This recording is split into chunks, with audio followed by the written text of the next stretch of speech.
Liverpool 2, Brighton 0. Much needed 3 points for Arne Slot and Liverpool in the Premier League. Lots of things to discuss, so let's start right away. Welcome to Marching Reds. I am Amit Chima, and here I am to review the game between Brighton and Liverpool played at Anfield over the weekend. Lots of things to discuss, the lineup, the result, the performance, but all the headlines will be grabbed by a certain player who has been causing a little bit of controversy over the last 4 5 days, which have made the whole situation tricky. According to me, that was completely unwanted. But the fact that Mo Salah was named and included in the squad for this game was a massive, massive step in the right direction for both the parties, Liverpool as well as the player. So I was of the opinion that it would be a very shaky ground if he gets included in the squad but is named on the bench, because what sort of reaction would he get? But like some things, they just happen in the most mysterious way possible. So he was named in the squad, but he did not start in the 11. So the 11 that got announced was Allison in goal, no brainer. Joe Gomez started at the right back position because Bradley was suspended. Virgil van Dijk and Konate made up the centre back pairing. In the left back position, it was Milos Kerkez who replaced Andy Robertson from midweek, which was on expected lines. So no debate over there. In the midfield, it was Ryan Gravenberch, Curtis Jones, Dominic Szoboszlai, and Alexis McAllister. And along with Uko Ekitike, it was Florian Wirtz who replaced Alexander Isak from the midweek game in Milan. So clearly, there was no Salah in the playing 11, but as luck would have it, he got introduced in the game very, very early. So we'll get on to it as soon as I cover a few more topics. Uh, the game started off in the most perfect way possible for Liverpool. I mean, going into it, we knew that it's going to be a very, very tricky game.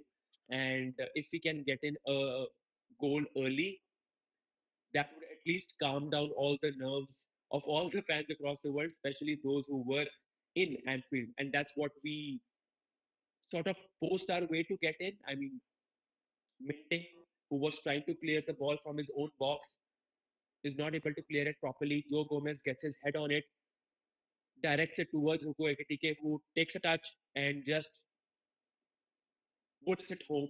And within a minute or so, we were up. And of course, loved the start, but very well, I knew that it was not going to be the end of every action that we might see.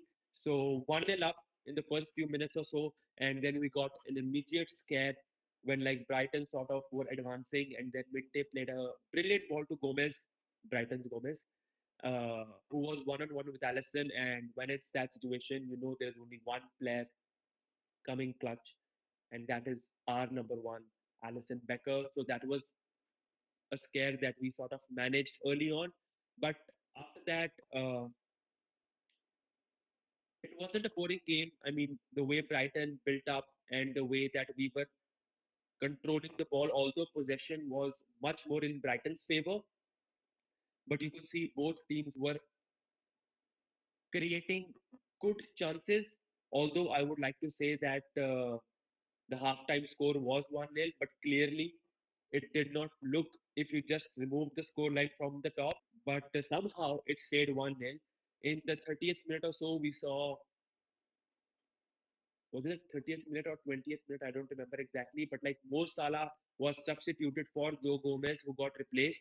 And that was the only possible way Salah could have entered this game, because it had to be a substitution from that right flank. Unfortunately, it was Joe Gomez, who looked bright till the time. I mean, he assisted the first Ekitike goal. He came close to assisting another one too. So unfortunate for him. But then Dominic Szoboszlai shifted to the right back position, opening up a vacant spot for Salah to slot in. And he looked lively, he looked energetic, he looked fresh, he looked positive. And although I might have a different opinion on his interview that he gave after the Leeds, but if you come to the pitch representing my club with that body language, attitude, fervor, positivity, I would welcome you with open arms. And even I, when he came onto the pitch, started clapping or like wanted to show my support, even if it was in my room only. So it just felt amazing to see the way he stepped onto the pitch because yes, the last 5, 6 odd days have been very, very tricky, and it could have gone either way. If you ask any Liverpool fan, even they would agree that it would be for mutual benefit that both Liverpool and Salah stay on for as long as possible together because Salah needs Liverpool and so does Liverpool need Salah. And yes, there can be alternate worlds where like both the parties would be flourishing, not depending on each other. But I mean, if the story has panned out like this, why not give it a better ending? And for the least, try to make it even better by coming to a common ground and making things better. So yeah, I mean, he looked lively. He had a few glimpses in the first half itself, and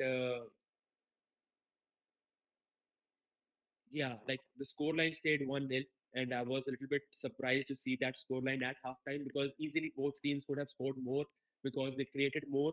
And yeah, so halftime 1-0, and then second half was similar to the first half where like Brighton had more of the possession, but this time they were trying to really push the Liverpool defending wall down. Unfortunately, they weren't able to. But having said that, they created golden opportunities, and unfortunately for them, they were not able to have that final touch, which led to the ball going inside the net. I mean, there was this one Gomez opportunity which he squandered. Minte got a really nice pass inside the box, which he sort of guided away from the net. And although in the last 4 or 5 games, Liverpool might have conceded three against Leeds, that deflection goal against Sunderland, and even at Inter, we looked defensively solid. But in this game, where we got a clean sheet, we definitely conceded a lot more chances, which is something that we need to improve on because we cannot be just switching off after getting a 2-0 lead, knowing very well that against Leeds in the last Premier League fixture, that was a very tricky situation to manage at which we didn't manage at all. So, yeah, I mean, there is a room for improvement. And given the fact that in the next 2, 3 weeks, we just be playing 2 or 3 games, like all our games on the weekend. So that would provide us or should provide us with enough rest, with enough time on the training ground so that we can get start clicking in these certain elements of the game. So second half, as I said, Brighton had their moments which they should have scored with. Liverpool had their own moments as well. The second goal came when Mohamed Salah tried to score, could not score. The goalkeeper got both hands to it. Liverpool gets the corner. Mohamed Salah goes towards the cop side, uh, crosses that ball in, and Ekitike, who was unmarked, heads the ball in to the Liverpool. And that's where we just felt that, okay, you know what? Now this is the perfect pace because I think the goal happened around 60 odd minutes or so. For the next 30 minutes, it's not game over because we know the quality of Brighton and that threatening ability that all these highly technical players that Brighton have can offer on the pitch. So, yes, 2-0 is a perfect platform, but definitely nobody is going to be leaving that stadium early. And in a similar manner, nobody is going to switch off their TV or like wherever they're looking from early because one goal in and then suddenly it's all not panic stations, but like you could see those sirens popping up in every Liverpool fan's brain. So yeah, 2-0 to Liverpool, and then Brighton had their moments again. Uh, Liverpool also had their moments like we could have easily scored 3, 4, 5 maybe. I mean, yeah, the score line was 2-0, but if you play this game again, definitely it will not be 2-0. It will be a high scoring thriller or a high scoring game where in both teams would be scoring a lot and both teams would be conceding a lot. And just the fact that, you know, it's so funny that when we conceded open scoring chances, we get a clean sheet out of it. And on some days when we just concede a one or a one and a half chance, we end up conceding three. So it is what it is. We took those results and moved on, and we will take this result and move on, knowing very well that there is scope for improvement, there is room for improvement, and yeah, take all the positivity that we can and move on.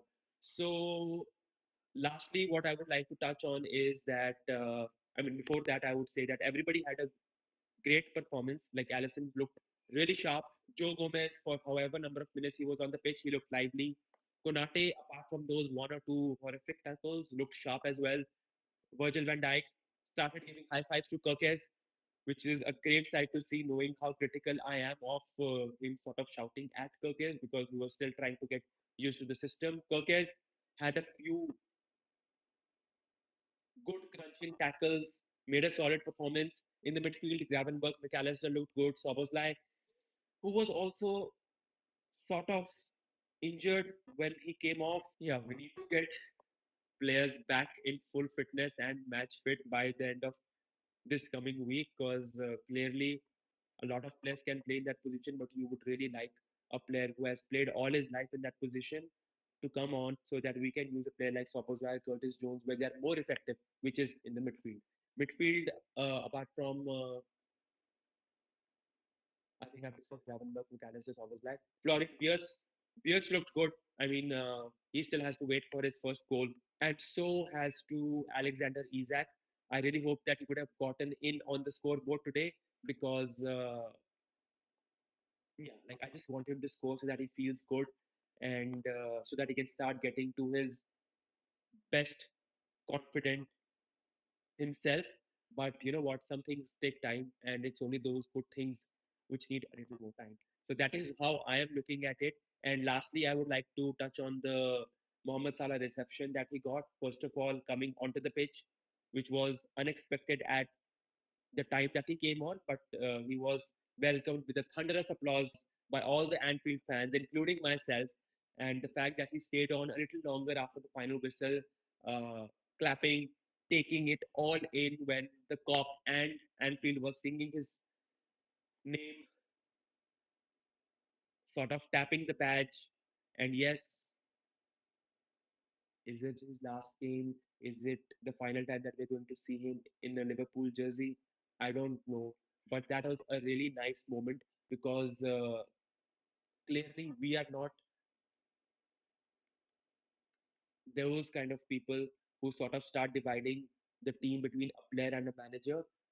The fact that after the Leeds interview, we were right behind Slot verbally in Inter Milan at Anfield, singing his name, showed that we are backing the manager. And when Salah came on, we were singing his name too. So we want the best of both worlds, and it's not a bad thing to want. And maybe it's just a minor blip in the long lasting, loving relationship that we have with Mo. And I'm pretty sure both parties are mature enough to understand where they stand and what's the next step forward. And yeah, it was really nice of him to take a lap around. And mind you, he wasn't the only one. I mean, just the fact that he was going to AFCON and then the window will also start.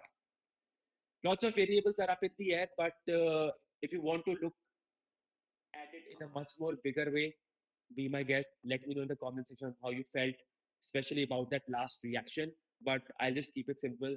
He was just appreciative of the fans that they did not take his words in the negative way. They understood him, but they also understood that, of course, Liverpool is what matters to them more than any player's wishes or demands. So we handled it perfectly. And yeah, this is where I would like to end the video. We've got 5, 6 days before we play Tottenham away, which is again a very, very tricky game. Uh, let's rest up, let's recover, let's get more time on the training pitch with these new players who are sort of becoming old players because I don't want to start making this excuse again that they're still new. Yes, they need time to adapt, which I will be giving them, but